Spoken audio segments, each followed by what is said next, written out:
It's good to see you and to have this session with you. And I always take off my shoes during a session, so if you don't mind, I'll get comfortable since I'm not going anywhere. I want to talk about transitions, about changes in our lives. Transitions and changes are a very popular topic in the last. William Bridges did a classic book he used as a basis for her own study. In most of these books, with the exception of William Bridges, transitions are discussed as if they occurred every 10 years or at momentous events in our life when we move from childhood through puberty to adulthood to early maturity and so on. I think that we must clarify immediately that you and I are always undergoing transformation. We are changing even at this moment. Before we were born, there were marvelous changes occurring physiologically in the formation of our body. And those bodily changes continued to go on as we were born and after we began toddling and when we went through puberty and through our early adulthood and right into menopause and so on. Those physiological changes that we're well aware of are at the same time paralleled by intellectual changes, ways of thinking that we've changed. You know, a child does not think, a small child does not think like an adolescent, and an adolescent thinks differently from an adult. I don't know if you know that. Small children are very particular. Everything is one of a kind. It's in adolescence, which is one reason adolescents sometimes are difficult to get along with. It is in adolescence that we discover generalizations and make broad global abstractions about things. And we talk in these grandiose terms. It is as we grow older and more mature and more experienced that we know when to generalize and when to be particularized.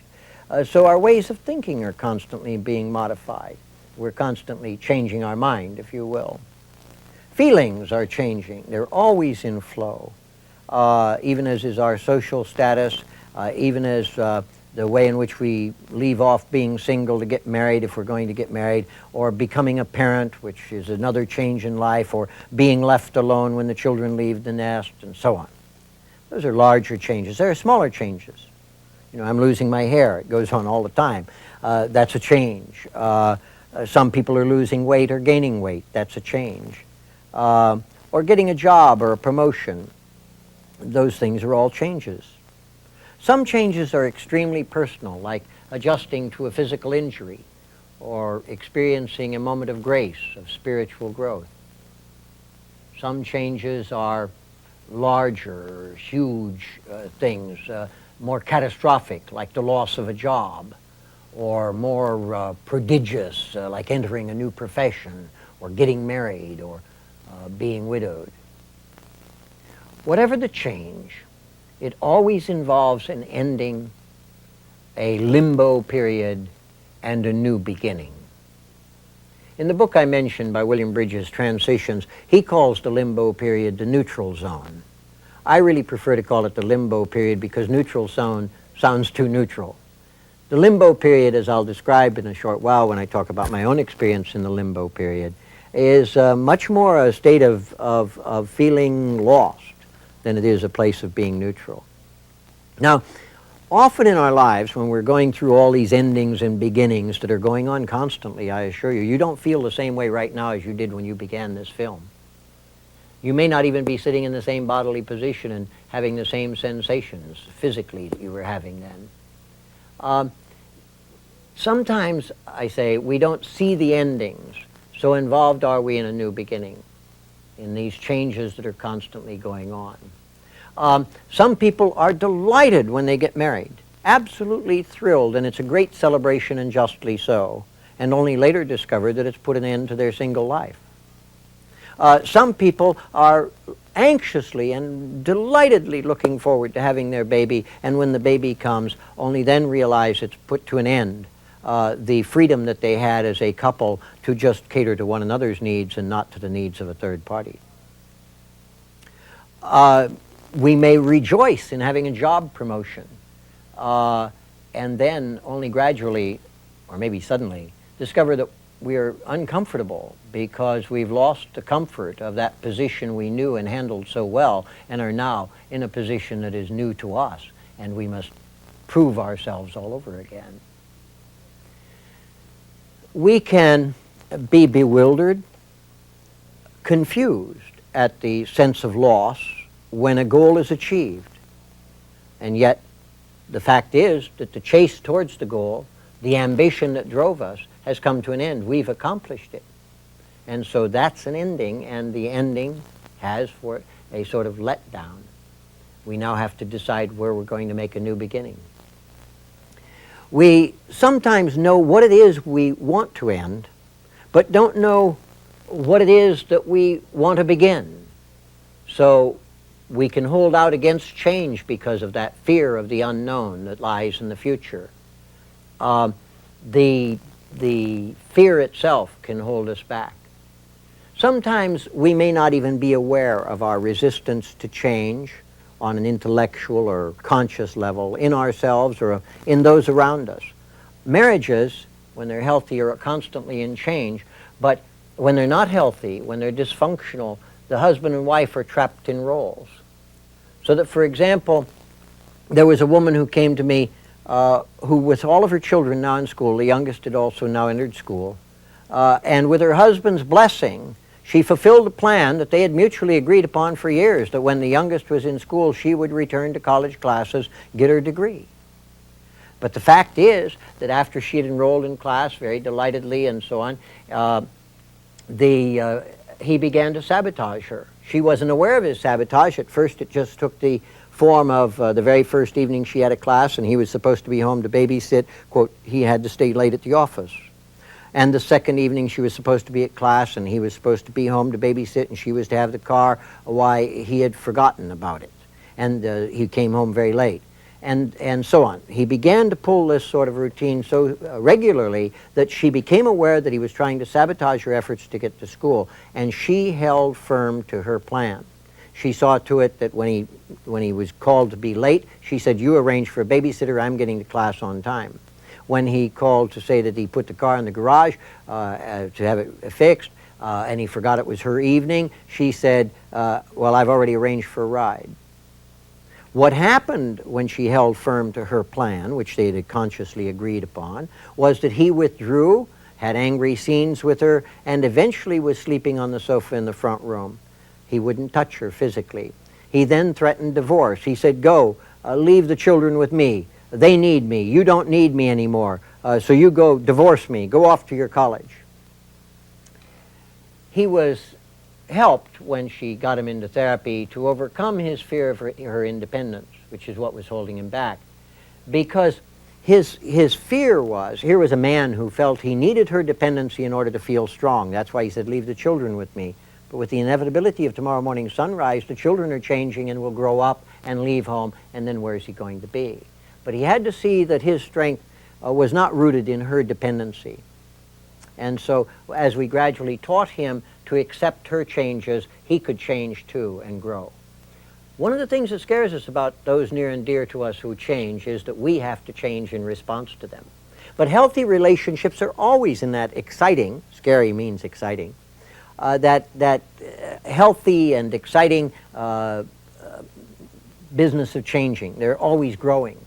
Unhealthy relationships are ones in which people are trapped in a role, even if that's the role of husband and wife that is locked into some set pattern that is not allowed to allow the human being to have vitality, spontaneity. In healthy relationships, partners encourage change, encourage the constant movement towards new growth, that each of them can be all that they can be.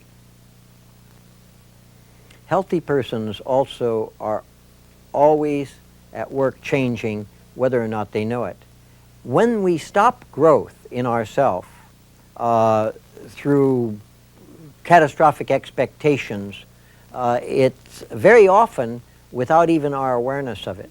For example, I had a broker who wanted to change from working for somebody else in somebody else's firm and to go into business for himself. He felt he could be successful at that. And he came in to see me because he found himself holding back from taking this move. And what we did is something that's common to a number of therapists. We had him go through a scenario, step by step, of what was going to happen to him if he made that move, if he ended this and moved into the new direction. And he faced his catastrophic expectation. Well, the first one was, well, I may not succeed. And I said, how wouldn't you succeed? He said, well, the stock market could go bluey. And I said, so let's say you get into your new office. You've just got all the furniture picked out. You've just moved in, and we have the biggest depression since 1930, since October 29th, and back then.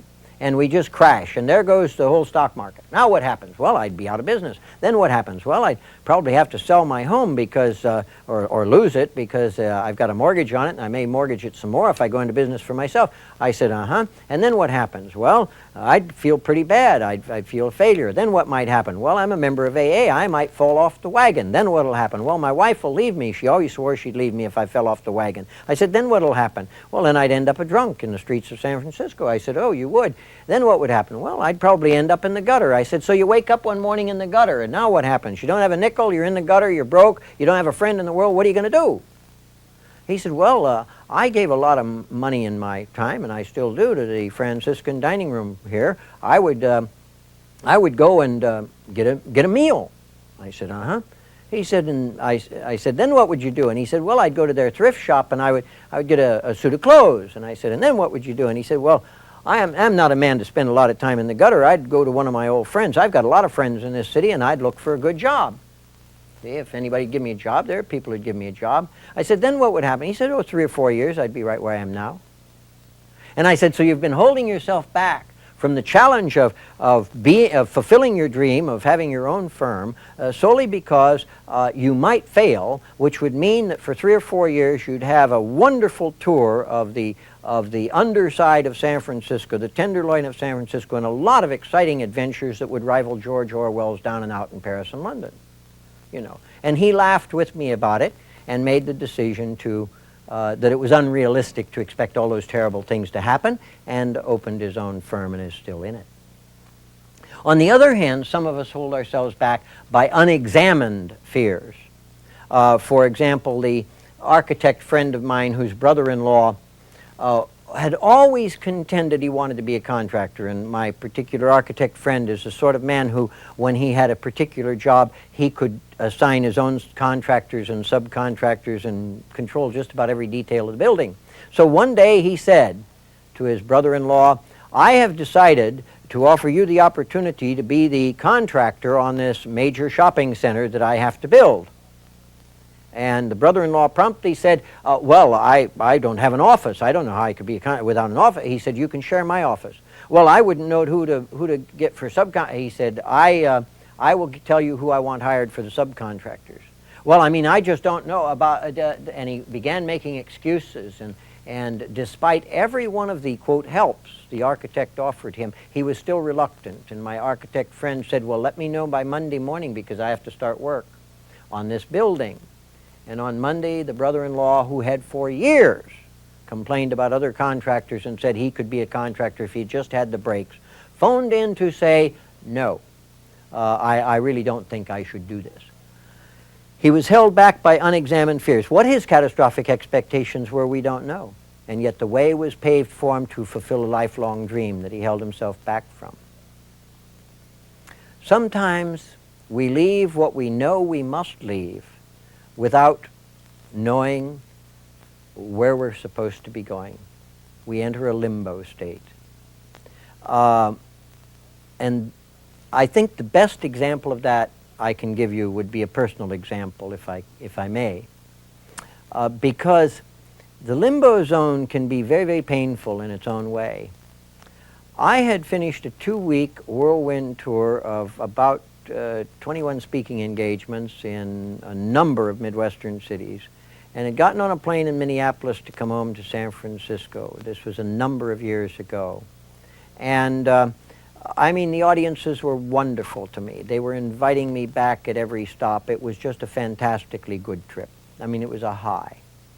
But when I got on the plane, an empty 747, those flying barns, I got on this plane and I sat down in the seat, and as the plane took off, I realized I had suddenly the thought that, to put it in my terms at the time, Barbo, you haven't had an original thought in 2 years. I was so busy giving the same talks at requests of these audiences and writing the same articles in different ways at the requests of editors for those articles for the last couple of years in support of my family that I really hadn't had time to challenge myself with new directions. And the bottom, in a sense, fell out as I really confronted that and knew what I didn't want to do anymore. When I got off the plane, my wife was there to greet me, and I said, be prepared for the worst economic depression we've ever had. And she said, you mean societally or personally? And I said, personally. She said, what's up? I said, I'm saying no to every request that comes in. And she said, oh, and accepted it with that marvelous aplomb she always had in this regard, because she felt God pays the bills anyway. So back at the fort, for the next 18 months, I knew what it was I wasn't going to do anymore. I fulfilled all the commitments I had made, but I made no new ones in those areas. And meanwhile, I found it extremely difficult to puzzle out what it was that I was being called to do next. And I entered that limbo zone, which is so terrifying for some people. I found myself staring at the walls in the middle of the night saying, where do we go from here? What is it I want to do? What is it? Where can I put my talents? People could compliment me for my past work, and it didn't mean anything. It was all like ashes. I felt a sense of lack of direction, a sense of loss, if you will, of identity during that period. I put myself in therapy and didn't get much help there either, and read books and looked at the walls and talked to friends, but generally speaking, felt emotionally cut off from the present and from my past. Now, that disconnection from the present and the past leaves you in that limbo zone. Now, mine ended successfully.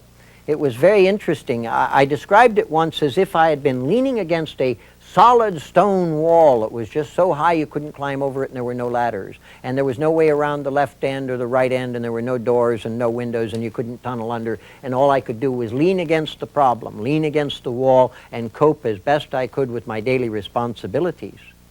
And that one morning I woke up 18 months after it began, and I was on the other side of the wall. And to tell you what the change was, I discovered during that time that the one thing in the 18 months I had not stopped doing was I had not stopped seeing the people who were coming to me for help from all over the country.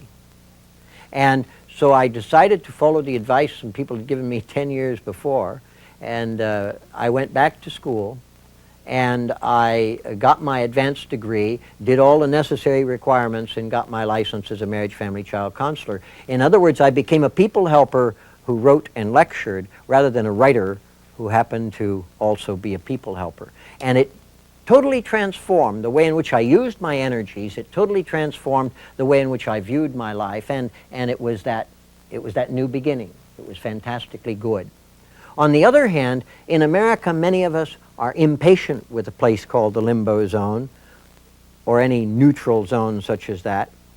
We're impatient because we feel if something is wrong, we have to fix it right now.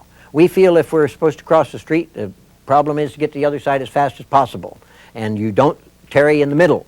And so what happens for a number of men, for instance, a man named Ted, who had achieved, as he put it in his own words, he had achieved, he was rich as Croesus now. He had made more money than he had ever expected to make in his life. He was fifth in line in 5 years or so, pardon me. He was going to be CEO of the company he was with. He had achieved success beyond his wildest dreams, and he felt it was all ashes. He wanted to get out of that. He didn't know where he was going to go. He didn't know what he was going to do, but the next step was that he left his wife and children, causing an immense amount of suffering there. Or Mark, who had also in his profession achieved very achieved goals that were beyond his dreams even 10 years before.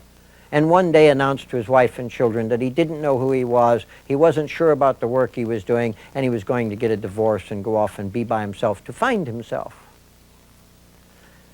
Both of these men acted too precipitously, in my opinion, because both were running from the limbo zone. They were both running from what they didn't want to do and hurrying into action when they still didn't know where they were going. For example, they were impatient with this process of organic growth that occurs to us emotionally, spiritually, psychologically, if you will, as we're moving in important changes in our lives. Unable to come to grips with the uncertainty of limbo, they did disastrous actions. For example, these are beautiful flowers. They're just lovely, and they smell so nice. So here I am, and I have a bud of a flower. Now this is potentially a beautiful flower like that. This is the bud. These gentlemen who were in the budding stage, which is the neutral zone, this isn't, it doesn't have a pleasant odor like those do, and it's not open yet, but we know that inside of there is a beautiful flower, so why don't we just tear it open? Why don't we rush it to perfection? Why don't we rush it to its growth? Well, of course, when we do that, we just tear it apart. When in limbo zone, we have to accept that period of gestation, that period of confusion, even the sense of lostness, and giving time a chance to allow us to unfold inside of ourselves, to appreciate what our next goal is. For we are all on pilgrimage. We're all in movement. We're all in transit. We're all in transition. And sometimes that pilgrimage does lead us into the desert, if you will, into limbo. But there, one of the things we grow in awareness of is that despite all of the changes in our lives, despite our bodily changes, which are going on every minute, despite the changes in the sensations of our body, despite the changes in feelings, the changes of thought, the changes of mind, the fact is that there is one irreducible core of being that is unchanging. And that is the self.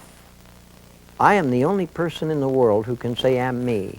You're the only person in the world with your identity. You're the only you in the world.